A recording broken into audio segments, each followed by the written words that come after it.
பரிசுத்த நாடார தஞ்சாவூர் எலெக்ஷன்ல நிக்கிறார் கலைஞர், அவர் எதிர்த்து நிக்கிறார்.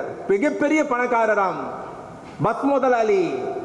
கலைஞர் ஓட்டு போடுறவங்கிட்டே தேர்தல் நிதி வாங்கி வேலை செய்கிறார். ஆனா ஒரு மிகப்பெரிய பஸ் முதலாளி. என்ன பண்றார்? கலைஞரை தோற்கடிச்சாவணும்னு காமராஜர் பரிசுத்த நாடார் நிறுத்துறாரு, பெரிய பணக்காரர். அன்னைக்கே பரிசுத்த நாடார் என்ன பண்ணாருன்னா ஒவ்வொரு ஓட்டுக்கும் ஒரு சில்வர் குடம் கொடுத்தாராம். எப்படி இப்ப சொல்றான் திருமங்கலம் ஃபார்முலான்ட்டு 62லயே சில்வர் குடம் ஃபார்முலாலாம் இருந்திருக்கு. சில்வர் குடத்தை பரிசுத்த நாடார் போய் ஒவ்வொரு வீட்டுக்கு இல்ல ஒவ்வொரு ஓட்டுக்கு ஒரு சில்வர் குடத்தை கொடுத்துறாரு. இதை உடனே எல்லா திமுக தொண்டரும் போய் கலைஞர்கிட்ட போய் சொன்னாங்களா, ஐயா முடிஞ்சிருச்சு கதை, நம்ம தோத்துட்டோம், அவர் ஜெயிச்சிருவாரு.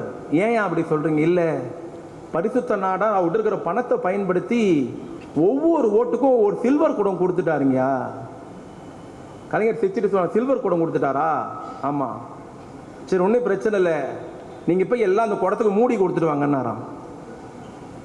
பரிசுத்த நாட்டார் என்ன கொடுத்துட்டு வந்தாரு? குடம். கலைஞர் என்ன கொடுக்க சொன்னாரு? குடத்துக்கு மேல மூடுற மூடி.